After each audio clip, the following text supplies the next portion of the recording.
ওয়াকফ নিয়ে ডিগবাজি খেয়েছেন মুখ্যমন্ত্রী মমতা বন্দ্যোপাধ্যায়।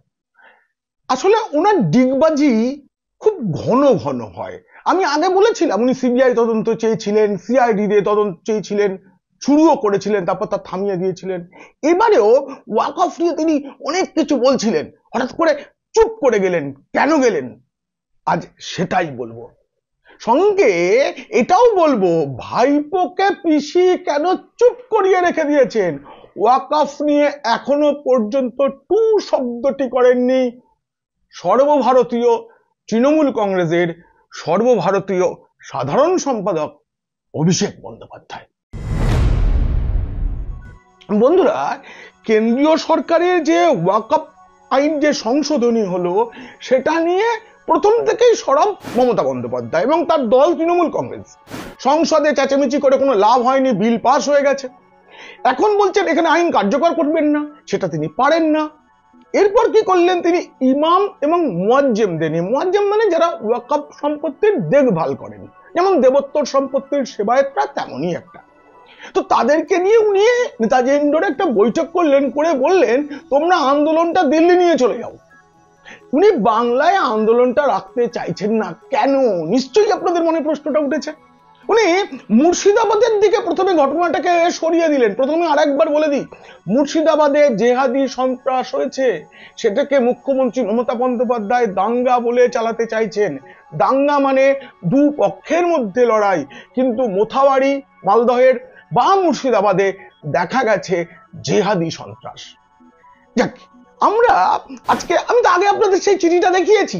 সিবিআই চেয়েছিলেন মমতা বন্দ্যোপাধ্যায়, তখন মনমোহন সিং সরকার, তার বন্ধু সরকার, তারা সিবিআই তদন্ত করেনি, কারণ ওয়াকফ নিয়ে দুর্নীতি ফাঁস হোক কংগ্রেস চাইতো না, কিন্তু মমতা বন্দ্যোপাধ্যায় চাইতেন।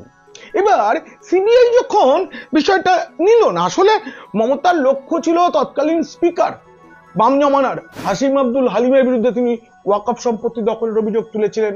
উলুবেড়িয়ার বাম সাংসদ তথা সিপিএম এর পলিট ব্যুরো সদস্য হান্নান মোল্লার বিরুদ্ধে তোলার চেষ্টা করেছিলেন। এসব অভিযোগ কিন্তু একদম মিথ্যে যে তা নয়। এই যে করেছিলেন, এইসব করতে গিয়ে দিদিমণি দেখতে পেয়ে যান তার সবচেয়ে প্রিয় ভাই, দলের সব থেকে বড় সংখ্যালঘু মুখ ফিরহাদ হাকিম, তার নামটা যেখানে হাত দিচ্ছেন সেখানে। এত পেয়েছিলেন যে তিনি সিআইডি তদন্ত বন্ধ করে দেন। হ্যাঁ, আমি দায়িত্ব নিয়ে বলছি। আমি আজকে আপনাদের একটা তালিকা দেখাবো, আমি পড়ে শোনাবো আপনাদের তালিকাটা, যে কোথায় কোথায় তৃণমূলের নেতারা ওয়াকফ সম্পত্তি দখল করে আছেন। এবং আপনাদের মনের যে সবচেয়ে বড় প্রশ্ন, ভাইপো কেন চুপ? বন্ধুরা, এই ফিরহাদ হাকিম, এটা ভাববেন না যে তৃণমূল ক্ষমতায় এলো 2011 সাল, তারপর থেকেই তার ওয়াকফ সম্পত্তি দখলের অভিযোগ। তার বিরুদ্ধে অভিযোগ অনেক আগে থাকতে পুলিশে অভিযোগ হয়েছে তার বিরুদ্ধে, ওয়াকফ সম্পত্তি তিনি দখল করে আছেন, তার ঘনিষ্ঠরা দখল করে আছে এবং তিনি ঘনিষ্ঠদের দখল করতে সাহায্য করছেন। এসব কাজ তিনি বাম আমল থেকে করে আসছেন। হ্যাঁ, সম্প্রতি কেন্দ্রীয় গোয়েন্দা সংস্থা একটা রিপোর্ট তৈরি করেছে, যে রিপোর্ট কেন্দ্রীয় স্বরাষ্ট্রমন্ত্রী অমিত শাহ তার দপ্তরে গেছে। আমি সেই রিপোর্ট দেখেছি। এছাড়াও ওয়াকফ সংক্রান্ত বিষয়ে যারা দায়িত্বে আছেন তাদের সঙ্গে কথা বলে জেনেছি ভুরি ভুরি অভিযোগ, ভুরি ভুরি অভিযোগ। আর এই ভাইপোর কথা বলছিলাম না, ভাইপোর ডায়মন্ড হারবারের সাগরেদরা, যারা ভাইপোকে রেকর্ড ভোট 7 লাখ ভোটে জিততে সাহায্য করে, তারাও সব না এক একজন চ্যাম্পিয়ন। তারা সব চ্যাম্পিয়ন। শুধু ওয়াকফ সম্পত্তি দখল করা নয়, সেই ওয়াকফ সম্পত্তি থেকে রোজগার করছেন তারা। বলবো, সবটাই বলবো আপনাদের ধীরে ধীরে। তো দিদি এই যখন মানে 2011 সালে ক্ষমতা এলেন, তখন রাজ্যে ছড়িয়ে ছিটিয়ে থাকা মোট 48টি ওয়াকফ সম্পত্তি নিয়ে ওনার একটা সন্দেহ হয়। তিনি অর্থ দপ্তরকে দিয়ে একটা বিশেষ অডিট করিয়েছিলেন। অডিট করতে গিয়ে দেখেন সেখানে প্রায় মানে 16টা ওয়াকফের মানে 9-6 হচ্ছে। তখনই তিনি সিবিআই তদন্তটা চেয়েছিলেন, সিবিআই কে সব নথিও তুলে দিয়েছিলেন।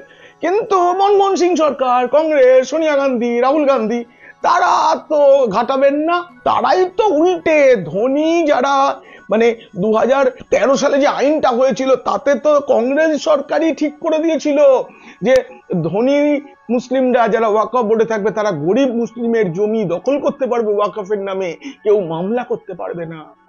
তারাই তো ঠিক করেছিল। আজকে প্রধানমন্ত্রী নরেন্দ্র মোদী সেইটাই ভাঙতে চেয়েছেন। এখন যে নতুন সংশোধনী, তাতে অত সহজে আর গরিবের জমি দখল করা যাবে না। দ্বিতীয়ত, আল্লাহর নামে দান করা কোনো জমি দখল করে কেউ কোনো কিছু ব্যবসা করতে পারবে না। এসব তো হতে দেওয়া যাবে না, মোদী সরকার করেছে। এবং দিদি বাংলাতেও আর আন্দোলন চাইছেন না, বলে দিয়েছেন। তিনি বলে দিয়েছেন যে যা আন্দোলন করার সব তোমরা ইয়েতে গিয়ে করো, দিল্লিতে, কারণ আইনটা দিল্লি করেছে। আরে দিল্লি মানে এটা ভারতের আইন। হ্যাঁ, রাজধানী দিল্লি, সেখানেই লোকসভা, রাজ্যসভা, প্রধানমন্ত্রী থাকেন, ওখানে পাঠিয়ে দেওয়াই ভালো। কারণ বাংলাটাকে সংখ্যালঘুদের জন্য খুব একটা ভালো জায়গা করে দিতে হবে। এখন যদি ওয়াকফ নিয়ে তৃণমূল বেশি করে কথা বলে, যদি তদন্তটা জোরদার হয়, পুলিশ রিপোর্ট মমতা পেয়েছেন যে মুর্শিদাবাদ মালদায় যে চক্রান্ত করা হয়েছিল তা ফাঁস হয়ে যাবে, তাই তিনি একটু চুপ করতে চাইছেন। আপনাদের বলি যে ওয়াকফ বোর্ডের দুজন সদস্য, তারা দুজনেই তৃণমূলের, তাদের বিরুদ্ধে সব থেকে বেশি অভিযোগ তারা হচ্ছে ফিরাদের ওপরে নন, তারা ফিরাদ হাকিম আলাদা। যদিও তিনি বিভিন্ন সংবাদ মাধ্যমে বলেছেন, আমি দেখেছি যে এসব আমার বিরুদ্ধে চক্রান্ত করা হচ্ছে, এই করা হচ্ছে, ওই করা হচ্ছে, সব বলেছেন।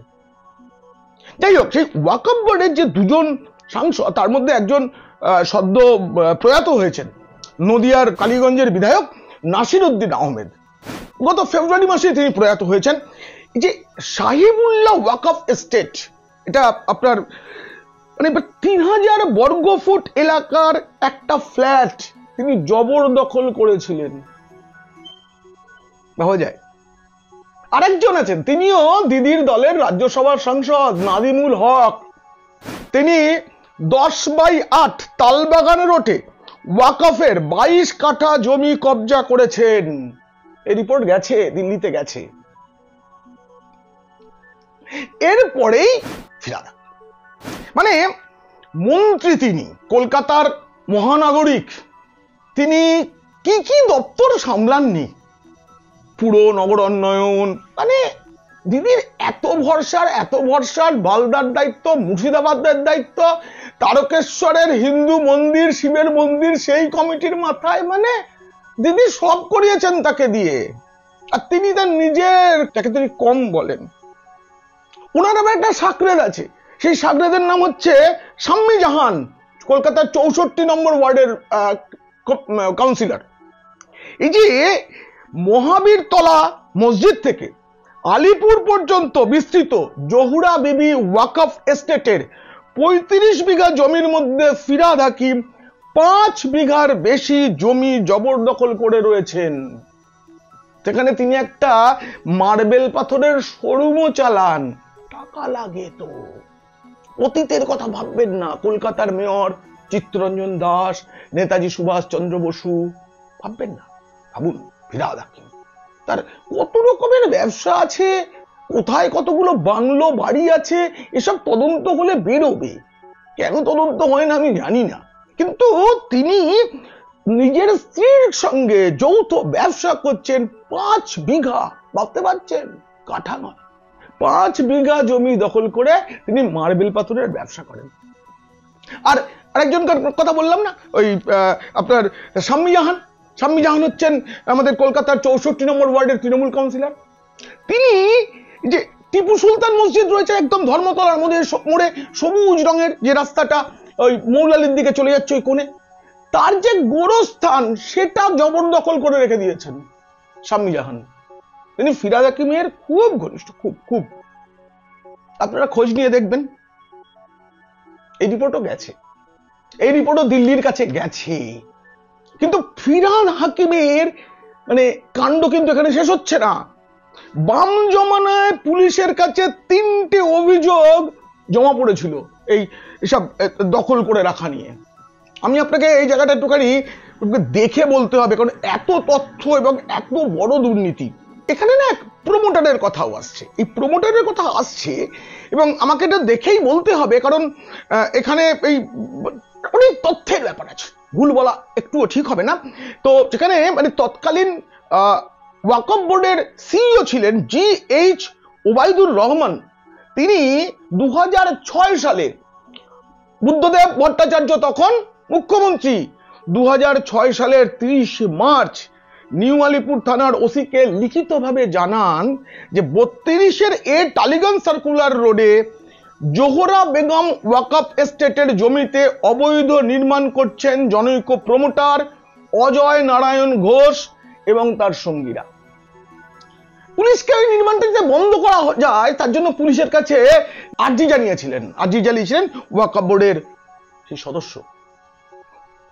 ওয়াকফ বোর্ডের সদস্যের দাবিকে গুরুত্ব দেয়নি পুলিশ। তিনি আবার নিউ আলিপুর থানায় 2008 সালে ওসিকে আবার লিখিতভাবে জানান যে সোমনাথ লাহিড়ী সরণি, টালিগঞ্জ সার্কুলার রোড, এই ঠিকানায় অজয় নারায়ণ ঘোষ এবং ফিরাদ হাকিম দ্বারা একটি অবৈধ নির্মাণ চলছে। সে এরপরে 15 মে 2009, তখনও বামেরাই ক্ষমতায়, 15 মে 2009 পশ্চিমবঙ্গ সরকারের যুগ্ম সচিব পর্যায়ের এক আধিকারিক আবার নিউ আলিপুর থানাকে একই রকম চিঠি লিখে জোহরা বেগম ওয়াকফ এস্টেটের অবৈধ নির্মাণ বন্ধ করতে বলেন। এবার এতবার চিঠি লেখা সত্ত্বেও অজয় নারায়ণ ঘোষকে ছোঁয়া যায়নি, কারণ তিনি ফিরাদ হাকিমের আশ্রিত, তিনি ফিরাদ হাকিমের ঘনিষ্ঠ, এটা বলছেন তৃণমূল নেতারা। হাকিম সাহেব এসব অস্বীকার করবেন, কিন্তু তার দলের নেতারাই কিন্তু আমাকে বলছেন যে এই অজয় নারায়ণ ঘোষ একেবারে 28 বিঘার বেশি এলাকা জুড়ে বেআইনি নির্মাণ করা হয়েছে। 2011 সালে তৃণমূল যখন ক্ষমতায় এলো এবং মুখ্যমন্ত্রী মমতা বন্দ্যোপাধ্যায় যখন নতুন করে তদন্ত শুরু করলেন, তখন এগুলোও তো আসতে শুরু করলো। তখন দিদিমণি দেখলেন সিপিএম এর কয়েকজন নেতাকে ফাঁসাতে গেলে বা হয়তো তাদের বিরুদ্ধে সত্যিই অভিযোগ, আমার দলটা ফোপড়া হয়ে যাবে। কারণ তৃণমূলের যত মুসলিম নেতা, তারা অনেকে প্রয়াত হয়েছেন বলে তাদের নাম নিচ্ছি না, সকলে যুক্ত। মেটিয়া বুরুজে নবাব ওয়াজিদ আলী শাহের দান করা যে ওয়াকফ সম্পত্তি, সেটাও জবরদখল হয়ে গিয়েছে। এবার বলুন তো, পশ্চিমবঙ্গে কোনো কিছু জবরদখল হয়েছে আর সেখানে তৃণমূল কিছু করছে না, এটা তো হতে পারে না। নবাবের যারা বংশধর মানে উত্তরাধিকারীরা রয়েছেন, তারা একটা ট্রাস্ট বানিয়েছিলেন ওই নবাব ওয়াজিদ আলী শাহের যে সম্পত্তি, যিনি সেটা আল্লাহর নামে করে দিয়ে গেছিলেন, যেখানে গরিব মুসলমানদের জন্য শিক্ষা দীক্ষা, বাসস্থান, স্বাস্থ্য কেন্দ্র তৈরি করার জন্য দিয়েছিলেন। সেইটা দেখাশোনা করার জন্য একটা ট্রাস্ট গঠন করেছিল। কিন্তু 2020 সালে হুমায়ুন আলী মির্জা নামে ওই ট্রাস্টেরই এক সদস্য অন্য সদস্যদের মতামত না নিয়েই একটা ট্রাস্ট ডিড বা একটা দলিল আলাদা করে তৈরি করেন। সেই যে ট্রাস্ট ডিড, মানে ট্রাস্ট তৈরি হলে না, ট্রাস্টের কোনো সিদ্ধান্ত হলে সকলের মতামত ইত্যাদি লাগে, সই লাগে ইত্যাদি লাগে, যাদের আছে বা যারা এগুলো জানেন তারা বুঝবেন। কিন্তু যে কোনো একটা সংস্থা তৈরি করলে, ট্রাস্ট, ক্লাব, সবকিছুতে আমরা তাই করে থাকি, গণতন্ত্রের পদ্ধতি এটা। কিন্তু এই যে ভদ্রলোকের নাম বললাম হুমায়ুন আলী মির্জা, তিনি ট্রাস্টের বাকি সদস্যদের অন্ধকারে রেখে সম্ভবত যেটা শোনা যাচ্ছে, তিনি নাকি একটি জাল ট্রাস্ট ডিড তৈরি করান এবং একটি হাসপাতালকে লিজ দিয়ে দিয়েছেন, লিজ ডিড করেছেন। হাসপাতালের প্রধানকে জানেন? জনাব ফিরাদ হাকিম, কলকাতার মহানাগরিক, রাজ্যের মন্ত্রী। কলকাতা পুরসভায় চিত্তরঞ্জন দাস, সুভাষচন্দ্র বসুদের উত্তরসূরি তিনি, মানে মুখ্যমন্ত্রী মমতা বন্দ্যোপাধ্যায় তাকে বানিয়েছেন এই পদে। তিনি ওই হাসপাতাল ট্রাস্টের চেয়ারম্যান ছিলেন যেই সময় লিজ দেওয়া হয়। এই ক্ষেত্রে আফাকুজ্জামান নামে আর এক ওয়াকফ বোর্ডের সদস্যের নাম উল্লেখ করতে হবে। তিনিও জনাব ফিরাদ হাকিমের ঘনিষ্ঠ এবং এখন এই মুহূর্তে বলা হয় তিনি হচ্ছেন ওয়াকফ বোর্ডের সবচেয়ে প্রভাবশালী সদস্য। কেন হবে না? তার মাথার উপরে ফিরহাদ হাকিমের হাত আছে, আর ফিরহাদ হাকিমের মাথার উপরে মমতা বন্দ্যোপাধ্যায়ের হাত আছে। একের মাথায় আর এক হাত, তার উপরে আর এক হাত রয়েছে, সর্বশক্তিমানের হাত রয়েছে। এই যে আসাকুজ্জামান, তার নিজের নামে কোনো পারিবারিক ওয়াকফ এস্টেট নেই। নিয়ম হচ্ছে কোনো ওয়াকফ বোর্ডে পাঠানো যেসব যারা সদস্য হবে তাদের নির্বাচিত করে পাঠাতে গেলে তাদেরকে কোনো না কোনো ওয়াকফ সম্পত্তির তত্ত্বাবধায়ক বা মুতুয়ালি হতে হয়। তিনি কোনো মুতুয়ালি নন, অবৈধভাবে তাকে ওয়াকফ বোর্ডের সদস্য করা হয়েছে যাতে তাকে দিয়ে এসব করা যায়। তিনি এখন এই বিভিন্ন ওয়াকফ এস্টেটকে না অবৈধভাবে নিজের নিয়ন্ত্রণে রেখেছেন। দিদি এগুলো জানতে পেরে গেছেন, তাই জন্য দিদি বলছেন ইমামদের, মুতুয়ালিদের আপনারা চলে যান দিল্লিতে গিয়ে আন্দোলন করুন। এখানে মুর্শিদাবাদে আপনাদের দিয়ে যা করানো ছিল সে তো নাকি হয়েই গেছে। এসব বলছে বিরোধীরা, বলবেই, সুযোগ তৈরি করে দিয়েছেন। কেন সিআইডি তদন্তটা বন্ধ করেছিলেন দিদি? এই প্রশ্ন যদি আজ ওঠে। ভাইপোর কথা বলবো। ভাইপোর সেবাশ্রয় প্রকল্প চলছে, কোটি কোটি টাকা আসছে কোথা থেকে? এলাকাটার নাম ডায়মন্ড হারবার, দক্ষিণ 24 পরগনা। প্রচুর ওয়াকফ সম্পত্তি কারা দখল করে রেখেছে? ধনী মুসলিমরা। সেই ধনী মুসলিমরাই তো টাকা যোগান। যে সম্পত্তি গরিবের শিক্ষা, স্বাস্থ্য এসবের জন্য করা হয়েছিল সেটাকে দিয়েই তো টাকা রোজগার করছেন তারা, আর সেই টাকা দিয়ে সেবাশ্রয় হচ্ছে। সেবাশ্রয় গোটা ব্যবস্থাটার মধ্যে এত জালিয়াতি আছে। তাই জন্য কেন্দ্রের যে নতুন সংশোধনী আইন, সেই আইন আগের মমতা বন্দ্যোপাধ্যায় চেয়েছিলেন এরকম একটা কিছু হোক, তাই জন্যই তো তিনি তদন্ত করতে শুরু করেছিলেন, সিবিআই তদন্ত চেয়েছিলেন। আজকে যখন হয়ে গেছে তখন তিনি ভাবছেন কি হবে, কিন্তু তিনি জানেন গরিব মুসলিমদের অশিক্ষিত করে তিনি রেখেছেন, তাই তিনি ফয়দা পাবেন। একটার পর একটা রাজ্য, একটার পর একটা জেলা, একটার পর একটা জেলা মুসলিম সংখ্যাগরিষ্ঠ হয়ে উঠছে। এই যে সংখ্যাগরিষ্ঠ হচ্ছে মুসলিমরা, সেটা কিভাবে হচ্ছে? অনুপ্রবেশ। এই যে অনুপ্রবেশকারীরা আসছে তারাই তো তৃণমূলের বল, এরাই তো জনবল, এরাই তো দিদির মনোবল। এদেরকে দিয়েই তো ভোটটা করিয়ে নিতে হবে, ভোটে জিতে ক্ষমতায় আসতে হবে, তাই তাদের অশিক্ষিত করে রাখা হয়েছে। এবং এখন এখানে ওয়াকফ নিয়ে আন্দোলন হলে আমরা যারা সত্যটা বলে দিচ্ছি সেটা যদি তাদের কানে পৌঁছে যায়, তাই দিদি চাইছেন ওয়াকফ সংক্রান্ত যাবতীয় আন্দোলনটা অন্য জায়গায় চলে যাক। এবং তিনি চুপ, আপনাদের বলে দিচ্ছি ভাইপো সহ সব নেতাকে ওয়াকফ নিয়ে চুপ থাকার নির্দেশ দিয়েছেন মুখ্যমন্ত্রী। তিনি একা বলবেন, কি বলবেন তিনি মনে মনে হয়তো ভেবে রেখেছেন। তিনি অন্যের উপর দোষ চাপাবার চেষ্টা করছেন, কিন্তু সেটা অত সহজ মনে হয় এবার আর হবে না। মানুষ জাগছে, মানুষ জাগছে। জাগো মানুষ জাগো, তবেই না তোমরা বলতে পারবে ভাগো তৃণমূল, ভাগো, ভাগো মমতা, ভাগো। আজকে দীঘায় যে মন্দিরটা করা হচ্ছে আসলে খেলনাঘর মুখ্যমন্ত্রী, সেটা মুসলিমদের তুষ্ট করার জন্য। বলবো একে একে সব বলবো। ভালো লাগলে শেয়ার করুন বন্ধুদের, খারাপ লাগলে শত্রুদের। আর আপনারা খুব ভালো থাকবেন।